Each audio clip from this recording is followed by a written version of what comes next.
Assalamualaikum warahmatullahi wabarakatuh. Innal hamdalillah nahmaduhu wa nasta'inuhu wa nastaghfiruh wa na'udzu billahi min syururi anfusina wa min sayyiati a'malina. May yahdihillahu fala mudilla lahu wa may yudlil fala hadiya lahu. Wa asyhadu an la ilaha illallah wahdahu la syarika lahu wa asyhadu anna Muhammadan abduhu wa rasuluh. Amma ba'du. فإن أصدق الحديث كتاب الله وخير الهدى هدى محمد صلى الله عليه وسلم وشر الأمور محدثاتها فإن كل محدثة بدعة وكل بدعة ضلالة وكل ضلالة في النار. Alhamdulillah, ma'asyiral muslimin wal muslimat, teman-teman sekalian, ikhwan akhwat, rahimani wa rahimakumullah. Pada kesempatan kali ini pertemuan online atau live talk di FB dan juga di YouTube ya, di YouTube akun IOU Indonesia adalah giliran saya untuk memberikan materi. Adapun pembahasan yang saya bahas pada kesempatan kali ini adalah berkaitan dengan suatu konsep yang mana mulai diangkat kembali oleh Syekh Abu Aminah Bilal Philip hafizahullah ta'ala, yang merupakan founder atau lektur dari International Open University, yang mana beliau mengangkat gagasan yang pernah digagaskan sekitar 50 tahun yang lalu. Kemudian beberapa tahun ini beliau mengangkat kembali yakni konsep Islamization of Education, tentang Islamisasi pendidikan. Ya, kalau benar istilah Indonesianya seperti itu, maka secara letter luck-nya, maka Islamization of Education itu bermakna Islamisasi atau mengislamkan pendidikan. Maksudnya bagaimana? Namun perlu diketahui bersama teman-teman sekalian, ikhwan akhwat rahimakumullah, bahwasanya ada suatu konsep yang dahulu pernah digulirkan, ya, yang tadi saya isyaratkan bahwa dahulu pernah ada digaungkan tentang konsep Islamization of knowledge, ya, afwan, tadi saya salah menyebutkan bahwasanya yang 50 tahun sempat digaungkan gagasan ini oleh diantaranya Ismail Al-Faruqi rahimahullah, ya, bahwa beliau ketika dalam suatu pertemuan di Mekah mengusulkan suatu gagasan Islamization of knowledge, mengislamkan atau islamisasi ilmu pengetahuan. Maksudnya ketika diajarkan, jadi secara makna umum Islamization of knowledge atau islamisasi ilmu pengetahuan itu adalah menekankan pada bahwasanya di ilmu pengetahuan yang ada di dunia ini berupa sains dan seterusnya, ilmu-ilmu umum, itu hakikatnya kaum muslimin dahulu adalah betul-betul orang-orang yang sangat berjasa. Para ahli ilmuwan kaum muslimin terdahulu adalah para ilmuwan yang sangat berjasa, memberikan sumbangsih yang sangat besar sekali untuk kemajuan, kemodernan knowledge atau ilmu pengetahuan yang sekarang seolah image-nya itu berasal dari barat dan dikuasai oleh barat. Padahal pada hakikatnya dahulu orang-orang Islam lah yang mulai banyak memberikan sumbangsih besar sekali untuk kemajuan ilmu pengetahuan sains, ilmu umum, ya. Ini kita sekarang membahas tentang ilmu umum terlebih dahulu, bahwa Islamization of knowledge adalah bagaimana caranya mengislamisasikan atau mengislamisasi ilmu pengetahuan sains yang diajarkan di pendidikan, agar kaum muslimin khususnya mengetahui bahwasanya dari dahulu kaum muslimin adalah kaum atau para ilmuwan Islam dahulu adalah para ilmuwan yang betul-betul berjasa dalam memberikan kemajuan ilmu pengetahuan, kecanggihan ilmu pengetahuan yang kita nikmati sekarang ini. Jadi kan emang seperti itu, emang sebaiknya seperti itu agar kita sebagai umat Islam tidak merasa berkecil hati.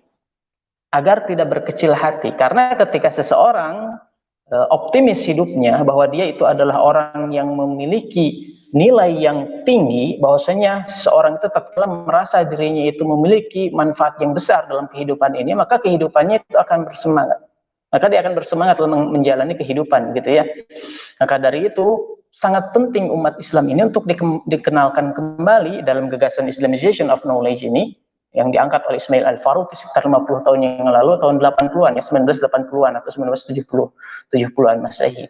Ini beliau mengangkat hal itu demi untuk mengangkat kembali hal-hal yang seolah-olah ditutupi, dan memang ditutup-tutupi. Seolah-olah kaum muslimin secara total adalah orang-orang yang terbelakang. Nah, mulai diangkat. Nah, adapun Syekh Bilal Philip ini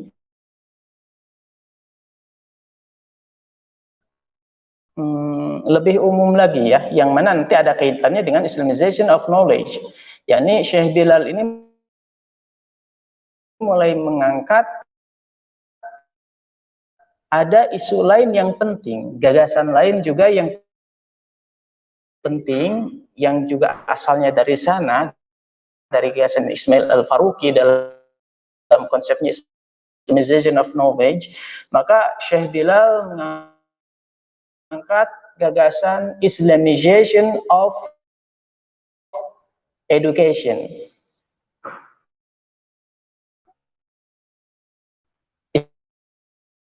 Islamisasi pendidikan. Nah, nanti dalam prosesnya, pada prakteknya Islamisasi pendidikan ini, education, ini akan Islamization of Knowledge. Bahwa konsep ini, jadi ini hanya sebatas istilah. Memang kita sebenarnya sebagai kaum muslim yakini bahwa agama itu, agamanya sesuai Al-Quran dan Sunnah berdasarkan pemahaman salafus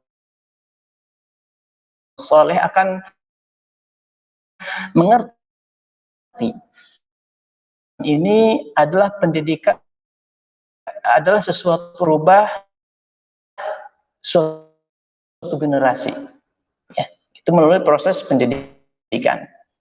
Namun pada kenyataannya kebanyakan negeri Islam, ya, negara-negara ini sistem kurikulum, ya, kurikulumnya dan sistemnya secara umum, bagaimana metode mendidiknya, itu banyak terpengaruhi oleh sistem pendidikan Barat, banyak terpengaruhi oleh sistem pendidikan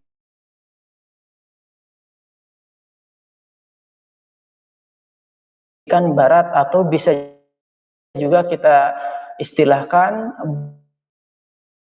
berkiblat ke Western education, ya, pendidikan Barat. Yang mana celakanya adalah bahwa pendidikan umum adalah pendidikan yang sekuler, memisahkan antara dengan pendidikan ilmu-ilmu umum duniawi, sains, ilmu sosiologi, ilmu sosial, dan seterusnya.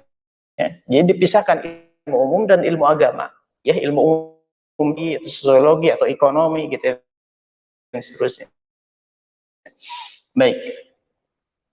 Nah, oleh karena itu, muslimin perlu untuk diingatkan kembali, kita Islamkan kembali cara berpikir ruang lingkup pendidikan, bahwasanya Islam adalah agama yang sempurna. Bahwasanya Islam sempurna, yang mana merupakan istilah syekhnya bahwa Islam itu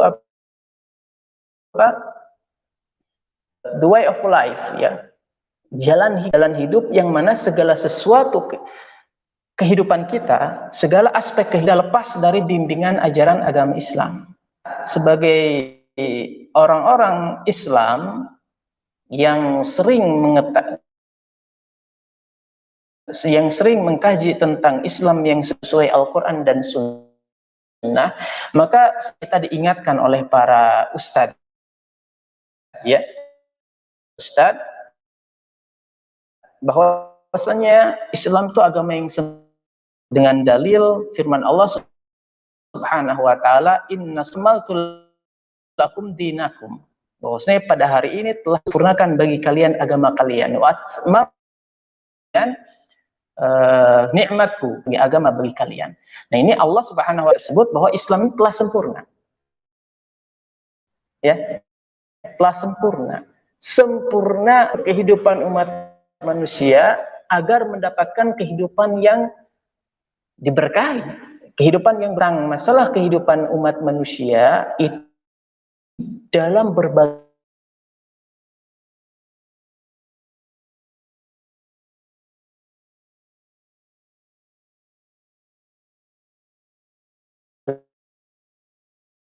aspek kehidupan.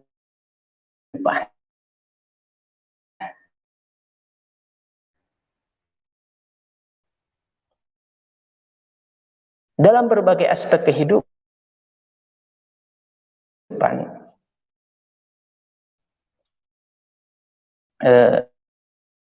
makanya bahkan kan kita mengetahui bersama dalam ajaran agama kita yang mulia ini, bahkan sampai masuk intim itu pun ada oleh Rasulullah Shallallahu Alaihi Wasallam manusia.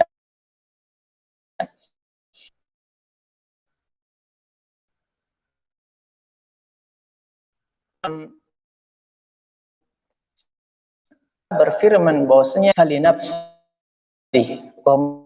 mandi ini hal yang penting juga yang Syekh Bilal dalam searching apa Syekh Bilal Allah Ta'ala tentang Islamization of ini yang telah di-share secara umum, kaji baginya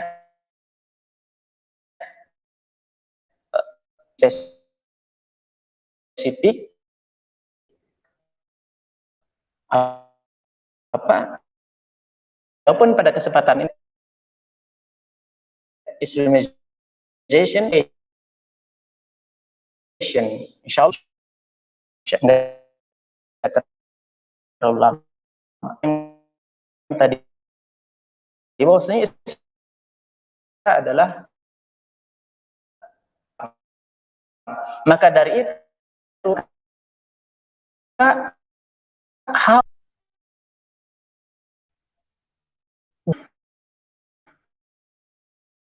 agar maka masalah pendidikan akan masalah kita, semua orang yang mana bangsa, bagaimana suatu bangsa mereka sepakat bahwasanya memang dengan pendidikan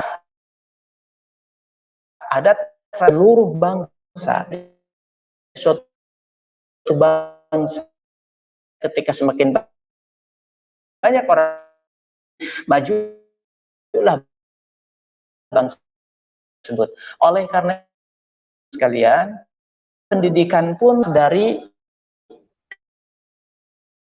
tidak mungkin lepas dari itu. Of konsep yang kembali umat Islam dalam hal pendidikan itu ada konsep tersebut sempat menghantam umat Islam kepada ya yang dahulu masa kejayaannya betul terasa. Baik, apa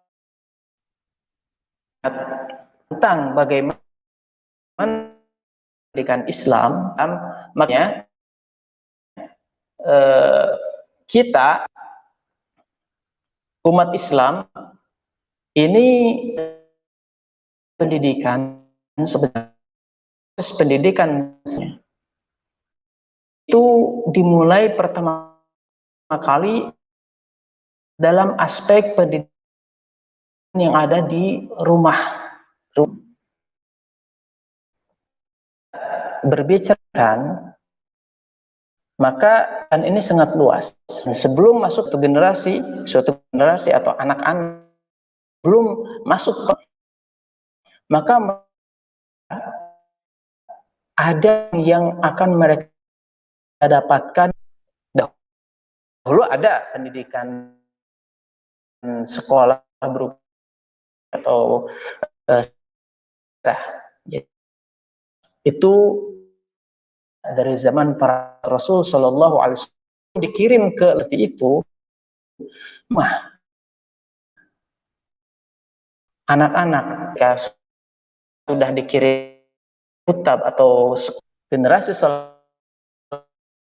soleh ketika tetap nanti ketika pulang ke rumah orang tuanya pendidikan formal anak-anak pendidikan di keluarganya. Islamization juga mencakup yang di rumah. Jadi si anak di rumah agar menjadi seorang yang betul-betul ya mendidik anak agar betul-betul menjadi yang akhirnya nanti ketika dia yang betul-betul ini hal yang penting. Nah, kenapa di rumah membutuhkan pendidikan teman-teman sekalian? Rumah itu rumah hal yang sangat penting dan pengaruh di pendidikan tertentu. Ketika seorang anak di rumah dididik oleh orang tuanya. Mana pendidikan rumah? Kan seperti itu. Bagaimana itu kepada Allah. Kenalkan sang anak dan ingat mengajak anak tentukan anak yang masih umur sekolah tentu berbeda dengan telah masuk sekolah.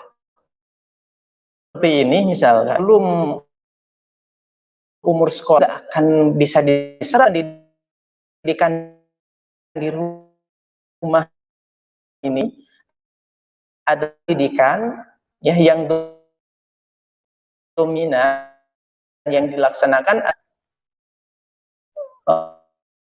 ya dan jadi apa yang dilakukan oleh si anak di rumah mereka serap adalah apa mereka lihat dari pengaruhnya dan juga kakak ini memilikinya itu ada di rumah. Kita menerapkan bahwa misalkan Allah suka rezeki kepada ayah. Nah, memang ayah juga itu. Jangan terlalu. Nah, seperti oleh karena itu Allah Shallallahu Alaihi Wasallam mauludin yuladu fitrah. Boskan itu dilahirkan dalam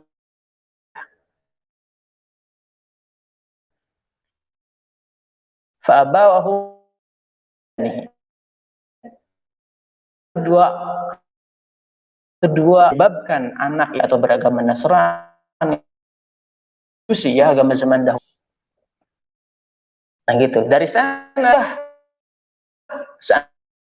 seandainya anak itu kan asalnya, maka tata dewasa orang itu yang beragama Yahudi itu kedua orang tuanya merubah mereka, melahirkan fitrah di atas Islam. Asas fitrah itu para ulama ya Islam. Maka dari teman-teman seketahui bahwa saya anak-anak itu anak-anak caranya ketika di rumah. Nah, sehingga akhirnya sang anak menyadari dan memilih sesuatu yang dia lakukan, Tuhan, itu hak Subhanahu wa Ta'ala kepada anak. Kemudian nanti ke lingkungan sekolah, ke sekolah, ke tingkat SMP, dan sebagainya, maka hendaklah kita masukkan kepada Islam. Nah, pembahasan organization of yang terbentuk kita pendidikan formal saja, tetapi juga ada pendidikan di luar sekolah, dan anak itu masuklah, maka di pendidikan sekolah nanti kan ada waktunya si anak pulang, di sana pun tetap orang tua. Lanjutkan. Mohon maaf ya apabila ada beberapa kendala seperti suara putus dan sebagainya, terputus-putus. Ini mungkin sinyal. Insya Allah pada pertemuan yang akan datang kita akan lebih maksimalkan lagi, dan insya Allah akan saya buat slide-nya. Jadi selain ada gambar saya sebagai pembicara, juga nanti sambil ada gambaran berupa slide ya.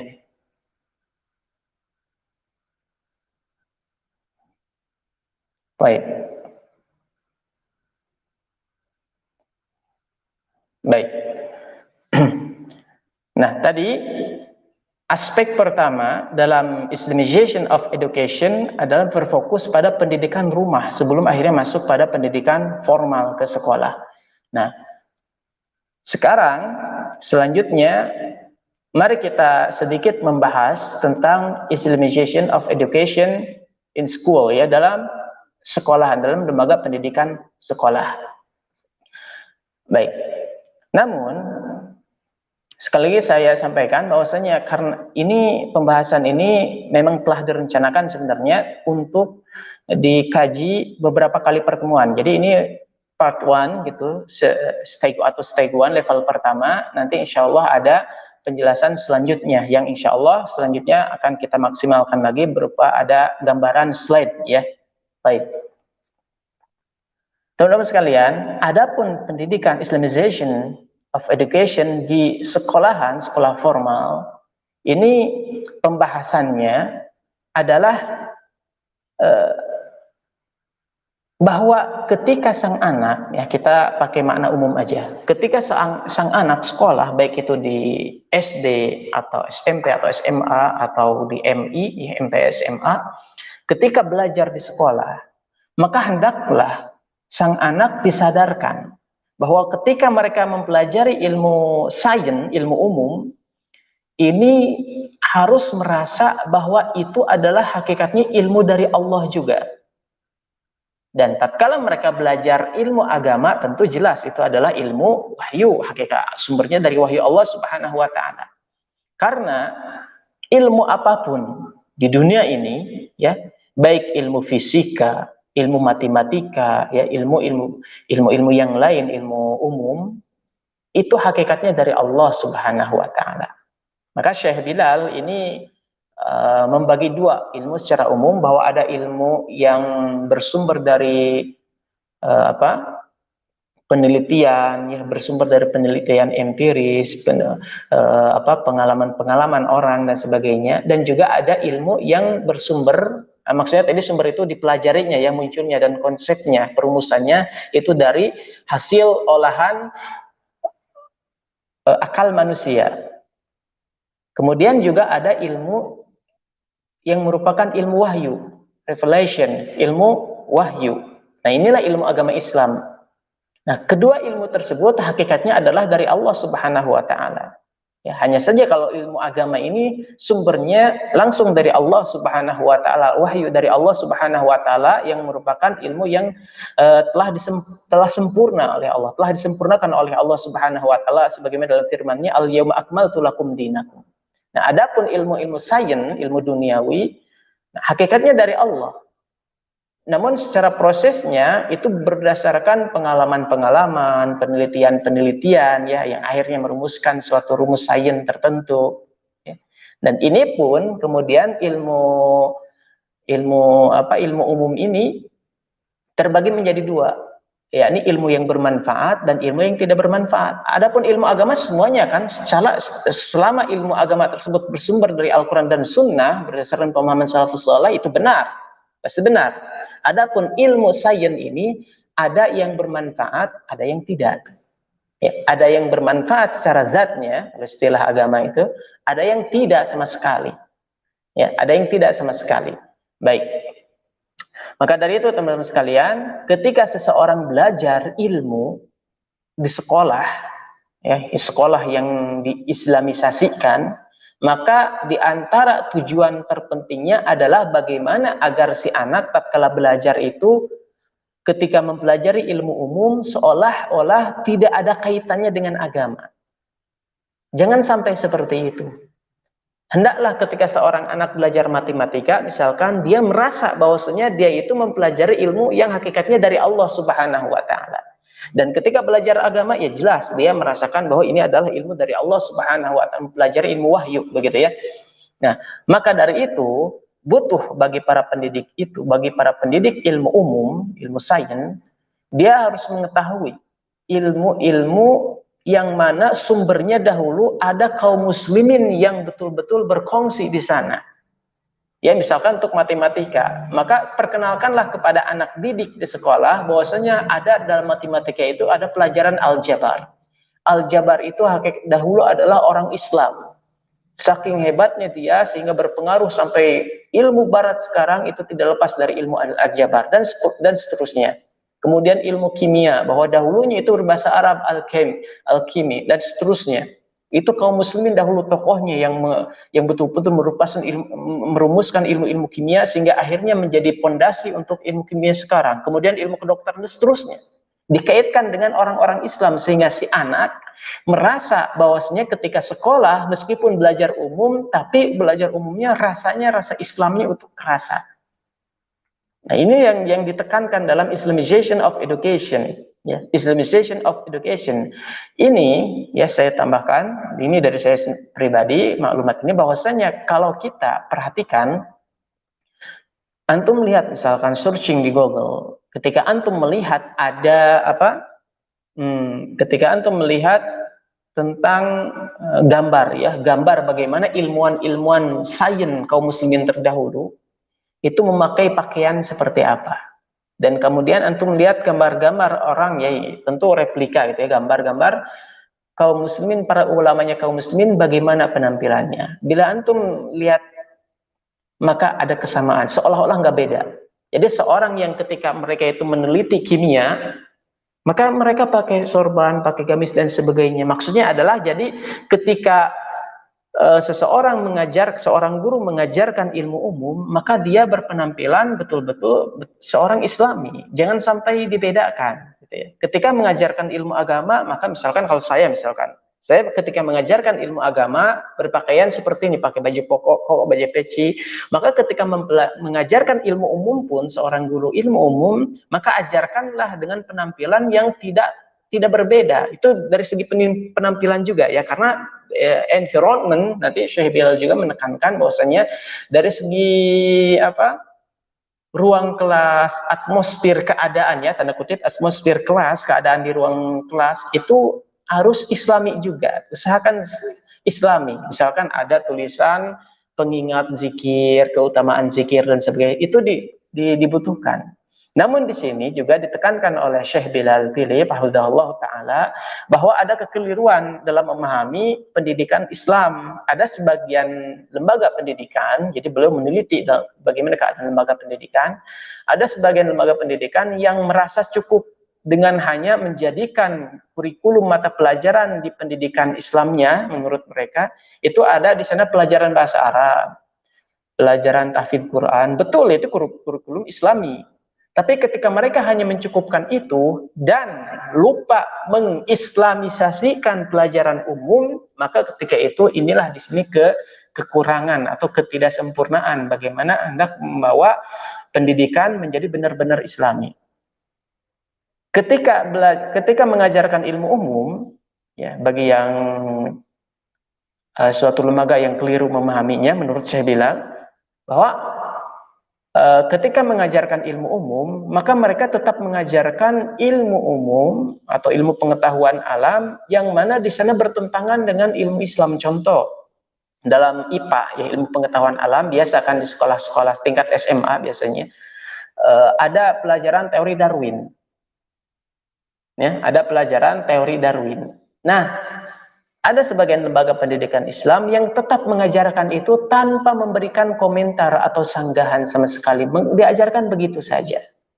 Ya, sebagian tentu nggak mengatakan seluruh pendidikan Islam di kita seperti itu, enggak kan. Tapi tanpa ada bantahan, tanpa disebutkan bantahan gitu ya. Nah, inilah yang keliru.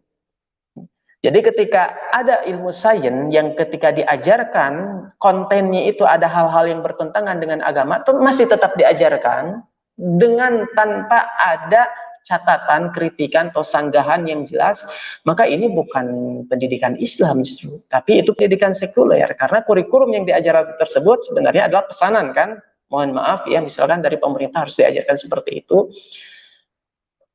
maka diajarkan. Nah, inilah yang keliru.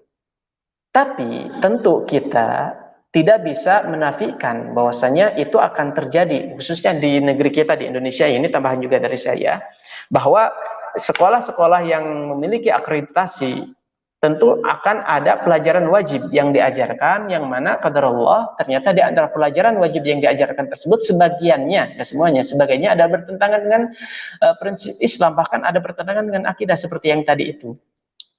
Maka solusi yang diajarkan oleh Syekh Bilal diantaranya adalah ketika itu harus diajarkan, kalau tidak diajarkan maka akan menyebabkan misalkan sekolah ditutup dan tidak diberi legalisasi dan sebagainya, dan itu lebih madarat lagi demi kelancaran pendidikan. Maka ketika itu tetap bukunya disampaikan, tetapi dengan catatan yang mana di sini guru yang mengajarkan ilmu tersebut yang di dalamnya ada penyimpangan memiliki kewajiban untuk mempelajari gimana cara membantahnya atau menyanggahnya. Bagaimana dari sudut pandang Islam. Nah, begitu. Maka ini kewajiban tiap guru-guru umum. Oleh karena itu, Islamisasi pendidikan ini adalah suatu konsep yang sangat penting dan membutuhkan perjuangan bersama, baik guru-guru agama Islam maupun guru-guru umum.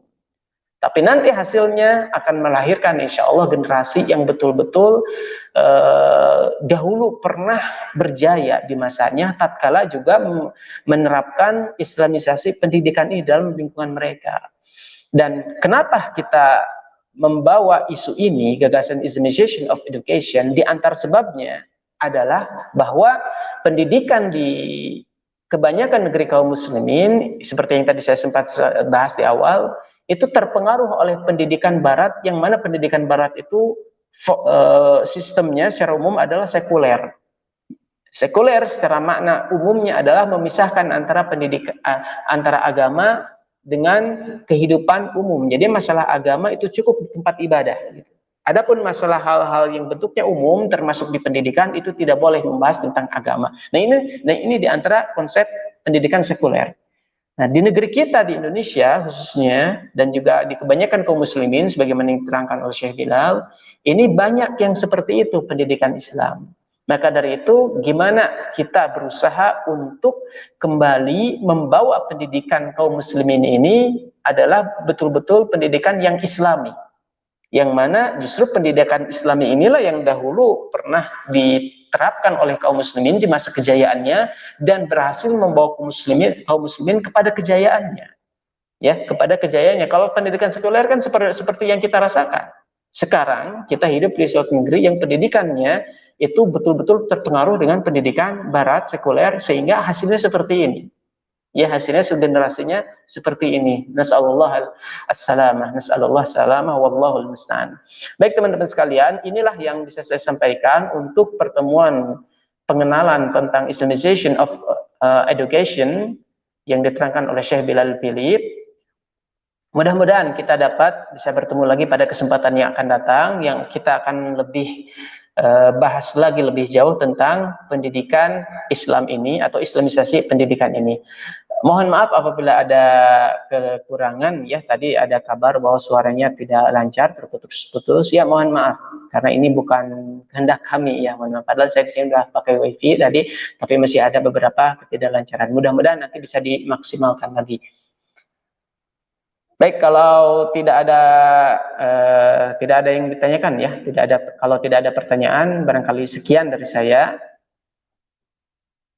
Kita insya Allah akan kita bertemu lagi dalam pembahasan Islamization of Education di pertemuan yang selanjutnya.